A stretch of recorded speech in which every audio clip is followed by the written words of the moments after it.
In this video, we are going to study about the eyeball. The eyeball or the globe of the eye occupies the anterior third of the orbital cavity and it is embedded in fat separated by a membranous sac, the fascia bulbi. The eyeball consists of segments of two spheres. The anterior 1/6, which forms a smaller sphere, forms the cornea, and the posterior 5/6 belongs to a larger sphere that forms the sclera. The anterior pole and the posterior pole are the central points of corneal and the scleral curvatures. An anteroposterior line connecting both poles forms the optical axis. A line extending from the anterior pole to the fovea forms the visual axis, which lies slightly lateral to the posterior pole. This is for precise vision. An imaginary line around the eyeball equidistant from two poles is known as the equator. Any imaginary plane which is cutting the equator at right angle is known as the meridian. Therefore, a meridional section through the eye may be horizontal or sagittal or oblique. The optic nerve is attached to the eyeball about 3 millimeters to the nasal side of its posterior pole. Each of the anteroposterior, transverse and vertical diameter of the normal adult eye measures about 24 millimeter. In myopia, it measures the anteroposterior diameter may be increased to 29 millimeter, and in hypermetropia, the anteroposterior diameter may be reduced to 20 millimeter. The wall of the eyeball enclosing the refractory media is composed of 3 tunics or coat. So this is the outer tunic which is fibrous and consists of sclera and cornea. So this is the cornea and this is the sclera. The intermediate tunic is pigmented and vascular and includes from behind forward you have the choroid, then you have the ciliary body and iris. So this is a horizontal section of the eyeball. Here you can see the outer tunic, that is the sclera, and here is the cornea in front. And the intermediate tunic, from behind forward you have the choroid, then you have the ciliary body, and then you have the iris. So this is the iris. So this forms the intermediate tunic. And the inner tunic is nervous and it is formed by the retina. So this is the retina. The yellow color is the retina. The sclera represents an expansion of the dural sheath of the optic nerve. The choroid is derived from an expansion of pia arachnoid. And the retina is developmentally a part of the brain and it is derived from the diencephalon. These are the 3 tunics of the eyeball. The outer tunic, in the posterior part it is formed by the sclera, in the anterior part it is formed by the cornea. The intermediate tunic from behind forward is formed by the choroid which is pigmented, and then you have the ciliary body and then you have the iris. The inner tunic which is nervous, which is formed by the retina. Next we'll see about the outer tunic of the eyeball. So this is the outer tunic. So it is fibrous and consists of sclera and cornea. First we'll see about the sclera. The sclera is opaque and forms the posterior 5/6 of the eyeball, and it is continuous in front with the cornea at the sclerocorneal junction. So this is the sclerocorneal junction, and behind with the dural sheath of the optic nerve. It is composed of dense network of collagen fiber. The anterior part of the sclera is seen through the conjunctiva as the white of the eye. The external surface of the sclera is covered by the fascia bulbi, separated by the episcleral space. This receives the tendinous insertion of 6 extraocular muscles. Next we'll see what are the structure that pierces the sclera. First, it is pierced by the optic nerve and the central artery and the vein of the retina. The perforating fibers of the nerve make the area like sieve, hence it is known as the lamina cribrosa sclerae, which is the weakest part of the sclera. In prolonged increase of intraocular pressure, such as in chronic glaucoma, the lamina cribrosa bulges backward, forming the cupping of the optic nerve. Then it is pierced by the posterior ciliary vessels and the nerve around the optic nerve, and about 4 or 5 venae verticose. So these are the venae verticose, which pierces the sclera midway between the attachment of the optic nerve and the sclerocorneal junction. Then it is pierced by the anterior ciliary vessels. The anterior ciliary vessels are derived from the muscular artery of the 4 recti. Then the aqueous vein, which drains the aqueous humor from the sinus venosus sclerae, they perforate the sclera close to the sclerocorneal junction. Next we'll see what are the functions of the sclera. The sclera protects and maintains the shape of the eyeball, and it provides the attachment to the extraocular muscles. It supports the intermediate and the inner tunics of the eyeball. Then it maintains the optimal intraocular pressure of about 15 to 20 millimeters of mercury. The eyeball moves in the episcleral space within the socket of the fascia bulbi. After surgical removal of the eye, the fascia bulbi acts as a socket for the prosthesis. Next we'll see about the cornea. It is a transparent avascular and forms the anterior 1/6 of the eyeball.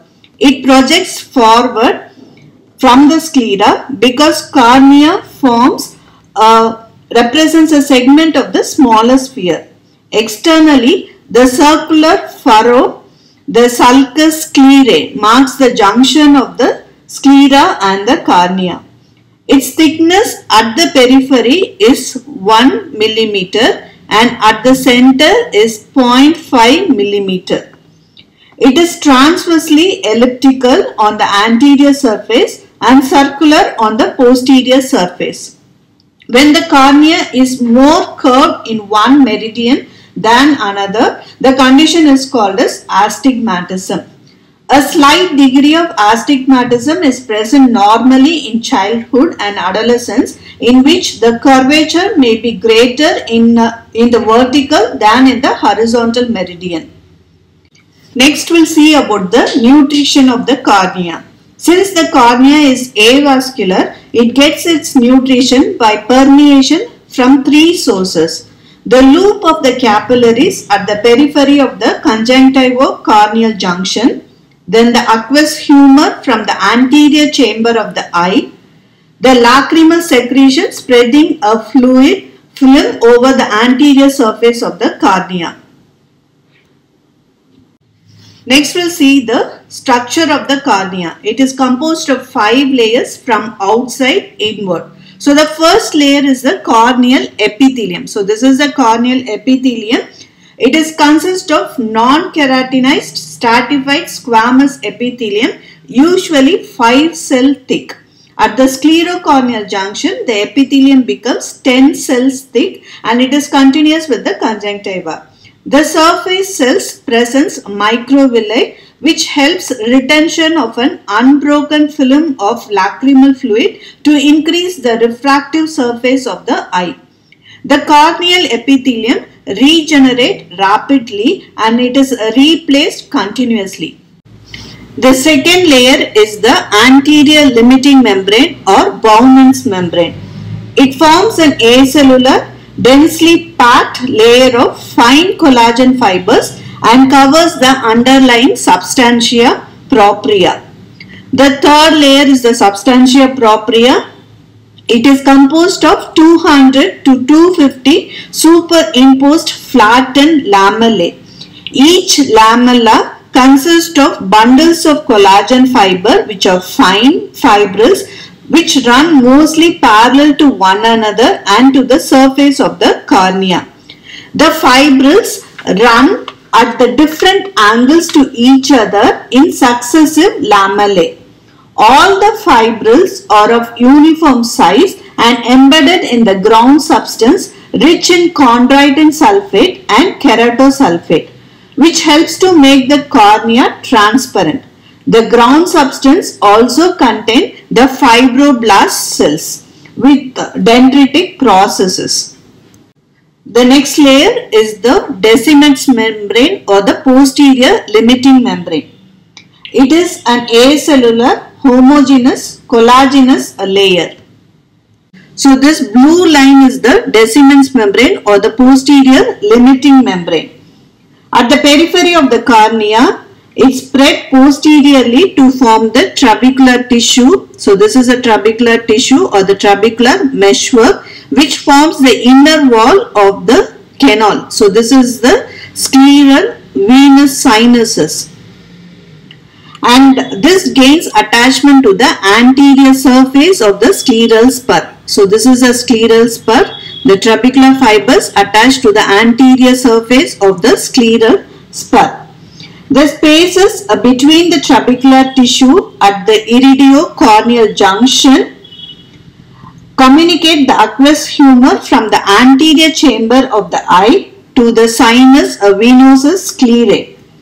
Some of the fibers of the trabecular tissue, they pass medial to the scleral spur and they are attached to the periphery of the iris, and this forms the pectinate ligament. So this is the pectinate ligament of iris.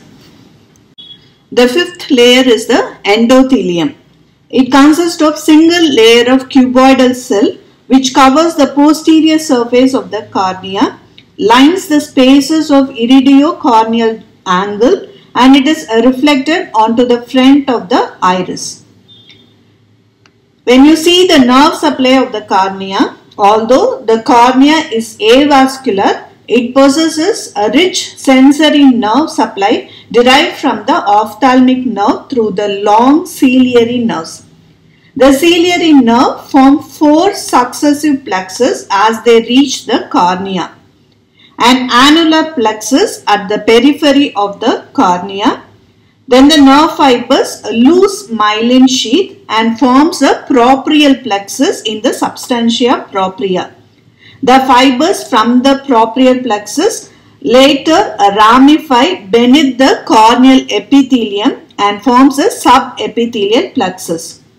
Finally, the nerve terminal penetrate the epithelium, forms the intraepithelial plexus.